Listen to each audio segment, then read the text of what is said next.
कमल पत्र पर स्थित जल कण के समान तुरंत नष्ट होने वाले प्राणों के लिए कर्तव्य किंचित भी विचार न करके हमने क्या नहीं किया।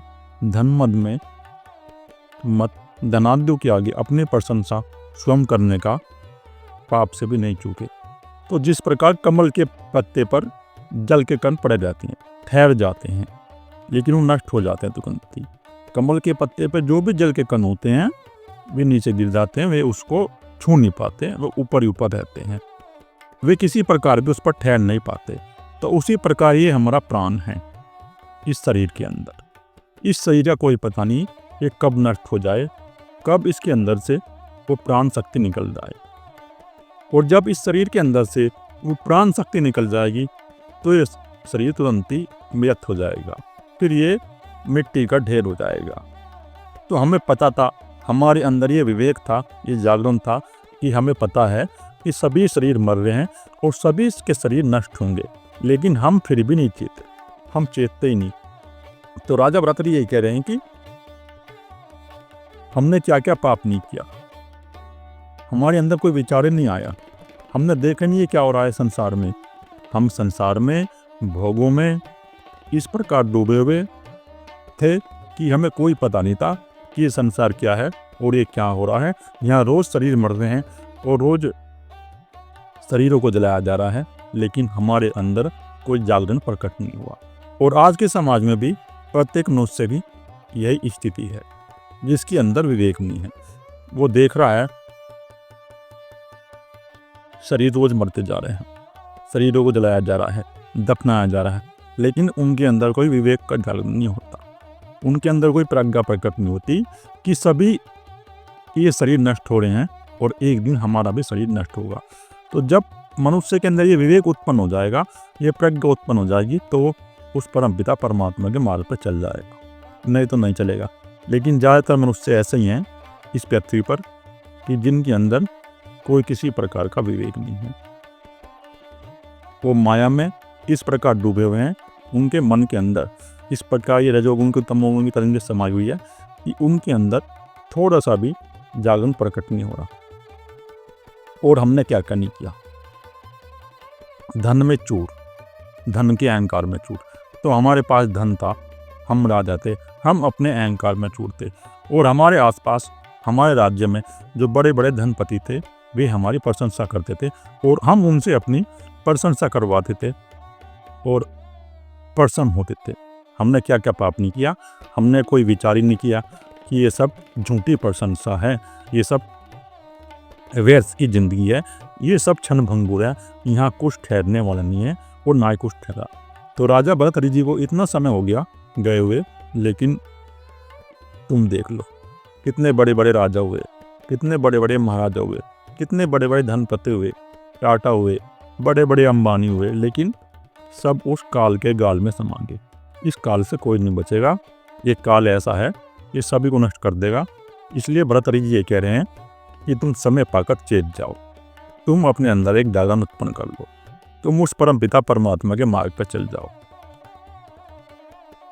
तुम उस परम पिता परमात्मा का भजन करो, उसकी भक्ति करो, समर्पण लेके आओ अपने अंदर, श्रद्धा प्रकट करो अपने अंदर और अपनी स्वयं की खोज करो, ध्यान करो उस परम पिता परमात्मा। जब तुम स्वयं की खोज करोगे, उस परम पिता परमात्मा की खोज करोगे, तभी ये तुम्हारा मनुष्य जन्म सफल होगा, अन्यथा ये तुम्हारा मनुष्य जन्म सफल नहीं होगा। ये तो समय है, आज किसी का कुछ और है, कल को किसी का कुछ और है। धन भी आता और जाता रहता है, धन का ये भी पता नहीं वो कब तक रहेगा, वो सब परमात्मा की कृपा है, सब आपके संस्कारों का और कर्मों का खेल है। जैसे तुम कर्म करोगे उसी प्रकार तुमको धन मिल जाएगा। लेकिन अगर तुम्हें वो परम सुख पाना है, अगर आपको अपना मनुष्य जन्म सफल बनाना है, तो तुम्हें स्वयं की खोज तो करनी पड़ेगी, उस परम पिता परमात्मा का ध्यान तो करना ही पड़ेगा। अन्यथा ये जन्म जा रहा है और सभी का जा रहा है और सभी के जन्म नष्ट हो रहे हैं और तुम्हारा भी नष्ट हो जाएगा।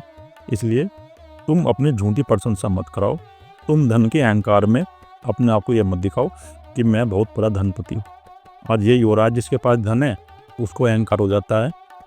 किसी के पास एक दो कार होगी अच्छा घर बना लिया, 4-5 करोड़ रुपए होंगे उसके पास, तो वो अहंकार में ऐसे चलेगा अपना सीने को निकाल के कि उससे बड़ा कोई नहीं है। तो ये अहंकार हो गया तुम्हें, लेकिन ये झूठा अहंकार है। भरतरी यही कह रहे हैं कि ये धन सब झूठा है, ये सब यहीं रहेगा, ये तुम्हारे साथ नहीं जाएगा। इस धन का तुम उपयोग तो कर सकते हो उस परमपिता परमात्मा के मार्ग पर चलने से, लेकिन ये धन तुम्हारे साथ नहीं जाएगा। इसलिए तुम अहंकार मत करो। जो परमात्मा ने तुम्हें धन दिया है उसको स्वीकार कर लो, और स्वीकार करके उस परमपिता परमात्मा के मार्ग में परमात्मा कार्य में लगाओ, तो ही तुम्हारा जीवन सफल होगा और आपको उस परम पिता परमात्मा के सुख की प्राप्ति होगी। वे सुरमय नगरी, वह महान नरपति, वे अरिनष्ट राजाओं का चक, अत्यंत सुंदरी कामनी, राजपुत्रों का समूह, चतुर्बंदी जन और सभी आदर्श कथाएं काल के कारण नाम मात्र के लिए रह गए, उस काल को नमस्कार है। तो भरतरी जी अपने राज्य का वर्णन करके बता रहे हैं, अपना अनुभव बता रहे हैं कि जब हम राज करते थे वो सुरमय नगरी थी। एक से एक बड़े बड़े राजा हमारे पास आते थे। जो बड़े बड़े राज्य के राजा थे वो हमें आकर नमस्कार करते थे। और वृद्ध जन, जो बड़े बड़े अनुभव वाले मनुष्य थे, वे भी हमारे राज्यसभा में बैठते थे।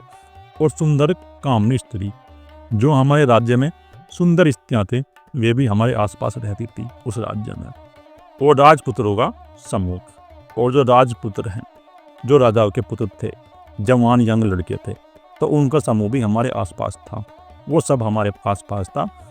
और चतुर्बंदी जन, और जो व्यक्ति चतुर था, जो राज्य से विद्रोह करना चाहता था, उसको हमने बंदी बना लिया था, तो वे बंदी जन भी हमारे पास थे। और आदर्श कथाएं, और उस राज्य में आदर्श कथाएं चलती थी। बड़े बड़े वेद व्यक्ति अपना अनुभव की कथा सुनाते थे, और रामायण की कथा चलती थी, महाभारत की कथा चलती थी। तो इस प्रकार हमारी राज्यसभा में कथा भी चलती थी, परंतु वे सब नाम मात्र की रह गई। अब उनका कोई अस्तित्व नहीं बचा, क्योंकि राजा भरतरी के अंदर वो परम शक्ति प्रकट होगी। उनका जो अहंकार था, वो अहंकार लगा हुआ था इस शरीर से कि मैं शरीर हूँ। इसी प्रकार वे अपने आप को राजा मान देते और ये सब मान देते ये सब मेरा है। लेकिन जैसे ही उनका अहंकार छीन हुआ, उनके अंदर वो परमपिता परमात्मा की ज्योति प्रकट हुई, तो वो बता रहे हैं कि वो सब नाम मात्र के रहेगी। अब उनका कोई अस्तित्व नहीं है, क्योंकि ये सब जा रहे हैं, ये सब नष्ट हो रहे हैं, ये किसी का ठहरते नहीं है। ये तो प्रकृति का नियम है, जो आ रहा है वो जा रहा है। संसार निरंतर परिवर्तनशील है, चाहे कोई हमारा शरीर हो, चाहे कोई मैटर साइंस हो, वो निरंतर बदलता है, वो बदलता रहेगा। संसार का स्वभाव ये बदलाव है। संसार का स्वभाव वो निरंतर बदलता रहता है, वो एक सा नहीं है। तो वे सब नाम मात्र का ही है, यहाँ कुछ भी ठहरा हुआ नहीं है, यहाँ सब नष्ट हो जाएगा। और हमारे लिए अब सब नष्ट हो गया। जब से वो हमारा अहंकार नष्ट हुआ, हमारे अंदर जो मैं अपन का अहंकार था कि मैं राजा हूँ, वो राजा का अहंकार गया, तो हमारे लिए अब सब नाम मात्र का रह गया। हमारे लिए सब शून्य हो गए। अब हमें इनकी कोई ज़रूरत नहीं समझते, ना हमें कोई इनकी आवश्यकता है, क्योंकि हम इनसे पार हो गए। तो उस काल को नमस्कार है, क्योंकि उस काल में सभी समा गए। वे बड़े बड़े राजा थे, चक्रवर्ती, वे भी उस काल के मुंह में समा गए। और जो बड़े बड़े वृद्ध व्यक्ति थे, बूढ़े व्यक्ति, अनुभवी व्यक्ति, तो वे भी उस काल के गाल में समा गए। और अत्यंत सुंदर कामनी स्त्रियां, जो अपने आप को अहंकार करती थी कि मुझसे सुंदर कोई नहीं है, बड़ी बड़ी स्त्रियां भी, जो सुंदर स्त्रियां थी, वे भी उस काल के गाल में समा गई। वे भी सब रद्द होगी, वे भी सब नष्ट होगी। और राजपुत्रों का जो समूह था, जो बड़े बड़े राजा पुत्रों के यंग लड़के थे, वो सब भी चले गए, वो सब भी उस काल के गाल में समा गए। तो यहाँ पर कुछ नहीं बचेगा, यह सब उस काल के गाल में समाएगा, क्योंकि सब 5 तत्वों से उत्पन्न हो रहा है। इस पृथ्वी पे जो कुछ भी है वो सब 5 तत्वों से आ रहा है और फिर 5 तत्वों में विलीन हो रहा है। इस प्रकार इस सृष्टि की रचना चलती है। पृथ्वी, जल, अग्नि, वायु, आकाश, इनसे ही सब निकलता है और फिर इनमें ही समा जाता है। इस प्रकार चाहे वो किसी मनुष्य का शरीर हो, चाहे कोई वो किसी प्रकार का भी मैटर साइंस हो, पदार्थ हो, वो सब नष्ट हो रहा है, वो सब विलीन हो रहा है। तो यहाँ पर कुछ नहीं बचने का, उस काल के गाल में सभी समा जाएगा। तुम सचेत हो जाओ और सचेत होकर उस परम पिता परमात्मा का भजन करो। और अपने आप को जानो तुम कौन हो। तो ये जो मोह और माया की नगरी है, इस मोह माया की नगरी से तुम सचेत हो जाओ। राजा भरतरी ये नहीं कह रहे कि तुम मोह माया की नगरी को छोड़ के भाग जाओ। भरतरी जी ये कह रहे हैं कि तुम वहीं रहो, लेकिन तुम्हारे मन के अंदर जो ये नगरी बस गई है, तुम्हारे मन के अंदर जो रोग की व्यक्ति, ईर्षा द्वेष की व्यक्ति ये बस गई है, तुम्हारे मन के अंदर जो निरंतर ये स्त्रियों का चिंतन है, ये कामना उत्पन्न हो रही है, तुम इनसे ऊपर उठ जाओ, इनको छीन कर दो। और ये छीन जब भी होगी जब तुम्हें उस परमपिता परमात्मा का रस मिलेगा। जैसे ही तुम्हें उस परमपिता परमात्मा आनंद मिल जाएगा, वो रस मिल जाएगा, फिर संसार के सभी भोग्य तुम्हारे लिए छीन हो जाएंगे, फिर उनका कोई अस्तित्व नहीं रहेगा तुम्हारे लिए। इसलिए तुम उस परमपिता परमात्मा के राह पे चलो और अपनी स्वयं की खोज करो। जब तुम उस परमपिता परमात्मा के मार्ग पर चलोगे तो एक दिन तुम्हारे अंदर भी तो ज्योति प्रकट हो जाएगी। हमको जन्म देने वाले माता पिता को भी गए बहुत काल बीत गए, और जिसने हमको जन्म दिया था, जो हमारे माता और पिता थे, वो भी चले गए, उनका शरीर भी नष्ट हो गया, उनका शरीर भी उस काल में समा गया। तो तुम कहते हो कि माँ बाप ही भगवान है और माँ बाप की पूजा करो। ठीक है, माँ बाप का सम्मान करो, माँ बाप को सुख सुविधा दो, उनकी देखभाल करो, लेकिन तुम ये मत समझ लेना जो आजकल एक संसार में भ्रांति प्रकट हो गई है कि माँ बाप ही भगवान है, माँ बाप से अलग कोई भगवान नहीं है। कुछ जो मनुष्य है ना, और जो मनुष्य कह रहे हैं कि माँ बाप ही भगवान है, उनके अलावा कोई भगवान नहीं है, तो वो सब अज्ञानी मनुष्य हैं। और जो इस प्रकार की बात कह रहे हैं ना, तो वो कोई अपने माँ बाप की सेवा नहीं करते, वे सिर्फ बातें बनाते हैं, लोगों का बेवकूफ़ बनाते हैं।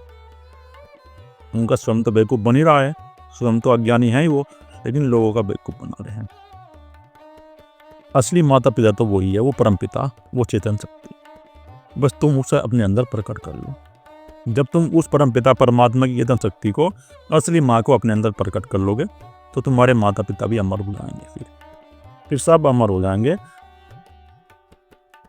तो इसलिए तुम्हारे माता पिता का शरीर हो या तुम्हारे किसी भाई बंधु का शरीर हो, वो शरीर तो सब काल के रूप में समाएगा, वो काल किसी को नहीं छोड़ेगा। तो इस शरीर को तुम भगवान मत समझ लेना, ये शरीर किसी का भगवान नहीं है। हाँ ठीक है, ये शरीर 5 तत्वों से निर्मित है और इसके अंदर वो परमपिता परमात्मा की ज्योति प्रकट है, बस उसको उभारने की देर है। अपने अहंकार का पर्दा हटाओ। जब तुम अपने अहंकार का पर्दा हटाओगे, ये माया का मन का पर्दा हटा दोगे, तो तुम्हारे अंदर वो ज्योति प्रकट हो जाएगी। नहीं तो तुम्हारे अंदर कोई ज्योति प्रकट नहीं होगी, तुम्हारा जीवन ऐसे ही जगह है और ऐसे ही नष्ट हो जाएगा। तो कोई यहाँ नहीं बचने का, ना तुम्हारे माँ बाप बचेंगे, ना तुम्हारा कोई शरीर बचेगा। हमारे सहपाठियों का भी नाम शेष रह गया, और जो हमारे सहपाठी थे, जो हमारे साथ पढ़ते थे, वो भी सब जा रहे हैं, वो भी कुछ चले गए, कुछ बचे हुए हैं, वो सब काल में समा रहे हैं। यहाँ कोई नहीं बचेगा, सब नष्ट हो रहे हैं, सब उस काल की आंधी में समा रहे हैं, सबका शरीर जा रहा है। ये अहंकार करने की कोई ज़रूरत नहीं है कि मेरे पास इतना धन है, मैं राजा हूँ और मेरे पास इतनी सुंदर स्त्रियाँ हैं। तो तुम किसी प्रकार कोई अहंकार मत करो, ये सब नष्ट होगा, ये सब जा ही रहा है, ये सब 5 तत्वों से आया है और 5 तत्वों में विलीन हो रहा है। तुम सचेत हो जाओ और सचेत होके उस परमपिता परमात्मा को अपने अंदर प्रकट करने का प्रयास करो। और हम भी नदी के किनारे पर बालू में उत्पन्न वृक्ष के समान दिनों दिन मृत्यु के निकट पहुंचते जा रहे हैं। और हम भी, अब ये हमारा शरीर भी, जिस प्रकार नदी के किनारे बालू रहता है और उस बालू के किनारे, जो नदी के किनारे वृक्ष रहते हैं, तो सब वृक्ष उस मृत्यु के गल में पहुंचते हैं। तो जैसे ही नदी का जल स्तर बढ़ेगा, बरसात का समय आएगा और बरसात के समय नदी का जल स्तर बढ़ जाएगा, तो जितने भी वृक्ष हैं उस बालू के अंदर जो प्रकट हो गए हैं, जो बड़े हो गए हैं, वे सब वो जल में समा जाएंगे। तो इसी प्रकार हमारा शरीर भी ये छीन होता जा रहा है और धीरे धीरे मृत्यु के समीप पहुंच गया है। और अब ये शरीर पता नहीं कब उस मृत्यु के मुंह में चला जाए। तो ये शरीर तो सभी का मरेगा, ये शरीर किसी का नहीं बचेगा, चाहे कोई ब्रह्मज्ञानी है, चाहे कोई ब्रह्म ऋषि है, चाहे कोई महर्षि है, चाहे कोई अवतार है, चाहे कोई भगवान है। ये तो प्रकृति का 5 तत्वों का शरीर है, ये शरीर सभी का नष्ट होगा। लेकिन जो ब्रह्म ऋषि है, जो महर्षि है, जो अवतार है, बस उन्होंने अपने अहंकार को छीन कर दिया और अपने अहंकार को छीन करके अपने अंदर वो परम पिता परमात्मा की ज्योति प्रकट होगी। और जिस मनुष्य के अंदर वो परम पिता परमात्मा की ज्योति प्रकट होगी तो फिर वह अमर हो गया। अमर का अर्थ है कि उनका अहंकार नष्ट हो गया। अब इस शरीर की मृत्यु होने के बाद, इस शरीर के छूट जाने के बाद उनका जो अहंकार था, उनके अंदर जो तृष्णा थी, उनका जो जीवात्मा था, वो कहीं प्रकट नहीं होगा। वो जीवात्मा उस परम पिता परमात्मा में लीन होगा तो वे अमर हो गए, वे अमर हो गए। अब उनका कोई ना जन्म है न मृत्यु है। लेकिन जो ऐसे मनुष्य हैं जो उस ब्रह्म को नहीं जानते, जो उस अक्षर परम पिता परमात्मा को नहीं जानते, वो इस संसार में कर्म करते हैं, तो उनका जीवन व्यर्थ पशु के समान है। पशु के समान उनका जीवन है। उनका जीवन ऐसे ही जा रहा है और नष्ट हो जाएगा। तो उनका अहंकार प्रकट होता रहेगा, कभी पशु के रूप में प्रकट होगा, कभी मनुष्य के रूप में प्रकट होगा। तो उन्होंने जो कोई अपने स्वयं की खोज नहीं करी, उन्होंने अपने अहंकार को छीन लिया। और यही इस संसार का माया का जाल है। तो इस माया के जाल से अगर तुम्हें ऊपर उठना है तो स्वयं की खोज करो और ध्यान करो, नहीं तो ये शरीर है, इस शरीर की तो मृत्यु होगी। ये शरीर तो सभी का जा रहा है, ये शरीर किसी का नहीं बचेगा। ये शरीर चाहे कोई पशु का है, चाहे कोई पक्षी का है। वो राजा भर्तृहरि जी कह रहे हैं कि ये शरीर उस मृत्यु के गाल में समा रहा है। इस शरीर की मृत्यु पता नहीं कब मिला है। ये शरीर कभी किसी का न था, ना है और ना रहेगा। इसलिए तुम चेत जाओ, तुम उस परम पिता परमात्मा के मार्ग पर चलो। मृत्यु से कोई नहीं बच पाएगा। मृत्यु तो आई रही है, लेकिन फिर भी मनुष्य देखता नहीं है। उसके घर के आसपास रोज मनुष्य मर रहे हैं, रोज जा रहे हैं, रोज इन शरीरों को जलाया जा रहा, रोज जो है, लेकिन उनके अंदर चेतना प्रकट नहीं होती, उनके अंदर विवेक प्रकट नहीं होता। तो वो इस प्रकार विवेक अपने अंदर प्रकट करके देखते नहीं कि ये क्या हो रहा है। अगर वो अपने अंदर विवेक प्रकट कर ले, अगर वो अपने अंदर ये जागरण प्रकट कर ले और देख ले कि ये प्रकृति है, यहाँ प्रकृति में कोई नहीं बचा, सब जाएंगे, तो फिर वो उस परम पिता परमात्मा के मार्ग पे चल जाएंगे।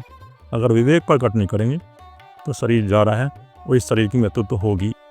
चाहे आप कितने ही प्रयास कर लो इस शरीर की मृत्यु को छुपाने का, आप जो है बार बार से मेकअप कर लो, खाने पीने की दवाइयाँ खा लो, विटामिन की गोली खा लो, कितनी विटामिन की गोली खा लो, तुम शरीर तो रहेगा नहीं, शरीर तो मरेगा ही। भर्तृहरि जी का कहने का तो यही है कि तुम सचेत हो जाओ, मृत्यु आ रही है सभी की और मृत्यु को काल के रूप में लेके जा रही है। अगर तुमने इस मनुष्य जन्म कोई लाभ नहीं उठाया, उस परम पिता परमात्मा की भक्ति नहीं करी, अपने अंदर सतोगुण प्रकट नहीं किया, अगर तुमने अपने अंदर वो तमोगुण प्रकट कर लिया, तो फिर तुम्हारा मनुष्य जन्म सफल नहीं होगा, ये बेकार हो जाएगा।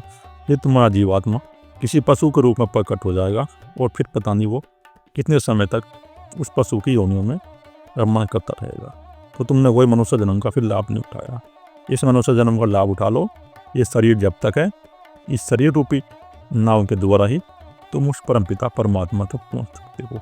ये जो मनुष्य शरीर तुम्हें मिला है, ये मनुष्य शरीर ऐसा है, इस मनुष्य शरीर के अंदर जो प्रज्ञा बुद्धि है, उस प्रज्ञा बुद्धि से तुम उस परम पिता परमात्मा को जान लोगे, तुम अपने आप को जान लोगे, तुम इस अहंकार को छीन कर दोगे।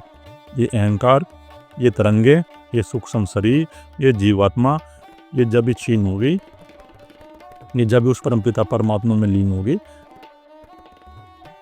जब तुम उसका ध्यान करना शुरू कर दोगे, अपने मन की वृत्ति को खाली करना शुरू कर दोगे। तो राजा भर्तृहरि कह रहे हैं कि मृत्यु आ रही है, तुम सचेत हो जाओ। जिस किसी के घर में अनेक थे वहाँ एक रह गया। और मैंने ऐसे ऐसे भी घर देखे हैं जहाँ बहुत व्यक्ति थे, जहाँ 25-25, 30-30 व्यक्ति रहते थे, उनका कुंबा रहता था, बड़े से बड़ा कुंबा, लेकिन अब उनके घर में एक ही बचा। वो प्रकृति की ऐसी आपदा आई, कोई ऐसी बीमारी आई, उस बीमारी में सब चल बसे। अब उनके घर में सिर्फ एक व्यक्ति रह गया। तो तुम सचेत हो जाओ। वो प्रकृति पता नहीं तुम्हें कब उठा ले, कहीं कैंसर हो रहे हैं, कहीं शुगर हो रही है, तो बहुत सी ऐसी बीमारी हो रही हैं जो मनुष्य को लेके जा रही हैं, कहीं हार्ट अटैक हो रहे हैं। हार्ट अटैक तो पता नहीं कब किसी को हो जाए, क्योंकि मनुष्य के मन के अंदर इतना कचरा भर गया है कि जब वो जो उसका हार्ट है ना, वो भी ठीक से पंप नहीं कर रहा। जब तुम्हारे मन के अंदर, तुम्हारे ब्रेन के अंदर इतना कचरा भर जाएगा ना, ये ईर्षा, द्वेष का, लोभ का, काम का, क्रोध का, ये तरंगे इतनी उत्पन्न हो जाएंगी तो फिर तुम्हें हार्ट अटैक होगा, हार्ट अटैक आ जाएगा फिर तुम्हें। तो अगर तुम्हें इस हार्ट अटैक से बचना है तो 1 घंटे का ध्यान तो शुरू कर दो, 1 घंटे का मेडिटेशन तो शुरू कर दो, ये तुमको हार्ट अटैक तो नहीं होगा। अपना जीवन सुखपूर्वक जी लो, आनंद पूर्वक जी लो। चलो मत करो उस परमपिता परमात्मा की खोज, मत करो उस तत्व को अपने अंदर प्रकट, लेकिन सुखपूर्वक तो अपना जीवन जी के जाओ, होशपूर्वक तो अपना जीवन जी के जाओ। तुम्हारे अंदर सैकड़ों प्रकार की बीमारी उत्पन्न हो रही है, इन बीमारी के प्रति सचेत हो जाओ। तुम्हारा मन तो पीछा छोड़ेगा नहीं, क्योंकि तुम्हारे मन के अंदर निरंतर संसार की वस्तुओं को पाने की चिंता है। और जिस मनुष्य के मन के अंदर निरंतर संसार की वस्तुओं को पाने की चिंता है कि मुझे ये मिल जाए, वो मिल जाए, तो उसके अंदर तो कचरा भरी जाएगा। तो उसका जन्म तो ऐसा ही है पशु के समान। जिस प्रकार पशु अपना जीवन जीते हैं, भोगते हैं, अपने खाते पीते हैं और खा पी के अपना जीवन जी के चले जाते हैं, इसी प्रकार मनुष्य भी अगर पशु की बात अपना जीवन जिएगा तो कुछ नहीं होगा। ये जन्म जा रहा है और ऐसे ही चला जाएगा। तो भ्रातारी कह रहे हैं कि ऐसे ऐसे करते हैं, कोई नहीं बचा, ऐसी बीमारी आई कि सभी पूरे के पूरे घर परिवार, गांव के गांव सब नष्ट हो गए, सब मर के। तो ये शरीर नष्ट हो रहा है, ये मरेगा, तुम सचेत हो जाओ। तुम्हें सचेत करने हैं भ्रातारी जी। इस प्रकार दिवस रात्रि रूपी 2 पासों को फेंकने वाला काल पुरुष रात्रि के साथ प्राण रूपी पास लेकर संसार रूपी चौसर का खेल खेलता है। तो ये काल पासा फेंकता है रात और दिन का, और ये रात और दिन का खेल चलता है, ये समय चलता है और इसमें मनुष्य जीता है, इन फांसों में फंस जाता है। दिन में वो अपना कार्य करेगा और रात्रि में आके अपना सो जाएगा, आराम कर लेगा, और ऐसे ही अपना जीवन जी के चला जाता है। दिन में अपने अर्थ कमाएगा और रात्रि में अपना आराम कर लेगा। इस प्रकार मनुष्य का जीवन चलता है। और ये काल जो है पासे फेंकता है रात के और दिन के, और ये तुमको लेकर जाएगा। और फिर एक समय ऐसा जाएगा जब इस शरीर से तुम्हारा प्राण निकल जाएगा। एक दिन ऐसा जाएगा कि तुम मृत्यु के सैया में पड़े होगे और सोचोगे कि हमने अपना जीवन नष्ट कर दिया, हमने उस परमपिता परमात्मा को भजन नहीं किया।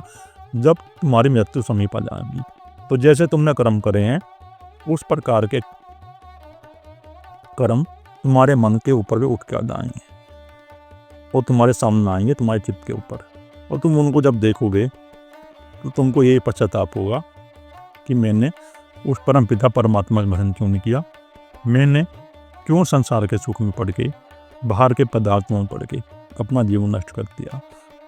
तो इस प्रकार उसके अंदर फिर ये भाव उठेंगे।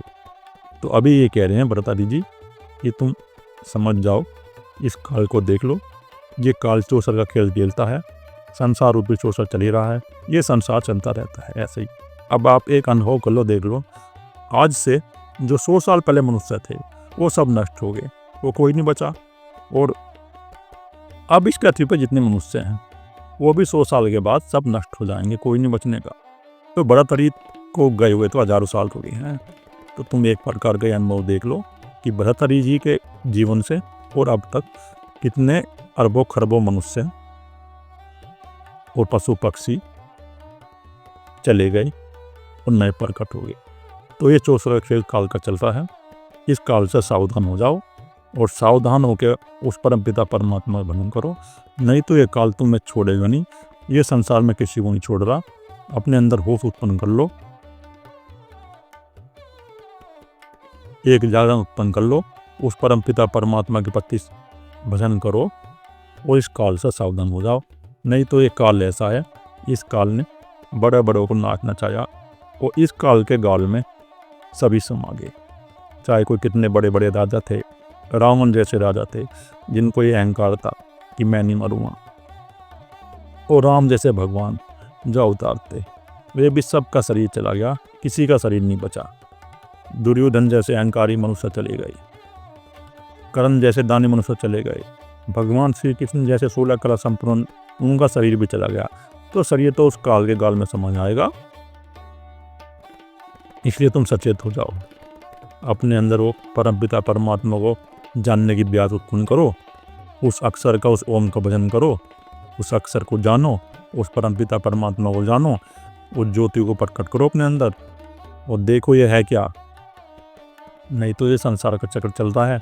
और तुम देख लो, एक बार अनुभव ले लो, रोज इतने लोगों की मृत्यु हो रही है आपके सामने से, रोज इतने लोग जा रहे हैं, रोज मर रहे हैं आपके घर परिवारों में, आपके गांव में, और देख रहे हो। फिर भी तुम्हारे अंदर बुद्धि नहीं है। तुम्हारी बुद्धि वही पशु पक्षी वाली है, क्योंकि तुम्हारे अंदर वही व्यक्ति बैठे हुए है, रजोगुण की व्यक्ति और तमोगुण की व्यक्ति। जब तक तुम अपने अंदर से ये व्यक्ति छिन्न नहीं करोगे ना, रजोगुण की व्यक्ति को और तमोगुण की व्यक्ति को, तो तुम्हारे अंदर ये विचार उत्पन्न होते ही रहेंगे संसार की वस्तु को प्राप्त करने के लिए। तुम इस संसार को सत्य ही मानते रहोगे। इस 5 तत्वों के संसार को तुम सत्य मानोगे और कर्म करोगे। तो पहले अपने अंदर सतोगुण लेके आओ, सेवा करो मनुष्य जाति की, पशु पक्षियों की। सतोगुण में जाओ और सतोगुण में जाके फिर उस थोड़ा थोड़ा उस परम पिता परमात्मा का भजन करना शुरू करो। फिर अपने अंदर जब तुम सतोगुण लेके आओगे तो तुम्हारे अंदर भी एक सचेत आ जाएगी, तुम भी सचेत हो जाओगे, देख लोगे ये क्या हो रहा है। तो मृत्यु आ भी है सभी की, मृत्यु तुम्हारी भी आ जाओगी कि तुम सचेत हो जाओ और सचेत हो गए उस परम पिता परमात्मा का भजन करना शुरू कर दो, तो तुम्हारा जीवन सफल हो जाएगा। नहीं तो तुम्हारा कोई जन्म सफल नहीं होगा। ये काल आ रहा है, ये काल किसी को छोड़ नहीं रहा, सब इस काल के गाल में समा रहे हैं। और तुम देख ही रहे हो, जब कोई बीमारी आ जाती है तो एकदम लाखों व्यक्ति मर जाते हैं, करोड़ों व्यक्ति मर जाते हैं। हॉस्पिटल के अंदर रोज़ कितने व्यक्ति मर रहे हैं, एक्सीडेंट में रोज़ कितने व्यक्ति मर रहे हैं। तो मृत्यु को कोई पता नहीं है कब आ जाए, वो क्षणिक है। हमें अपने जीवन के बारे में कल का भी कोई पता नहीं है। अब चाहे 2 घंटे के बारे में कुछ पता नहीं है क्या होगा, तो पता नहीं कब हमारे मृत्यु हो जाए। इसलिए सचेत हो जाओ और सचेत होकर उस परम पिता परमात्मा की भक्ति शुरू कर दो। ओम।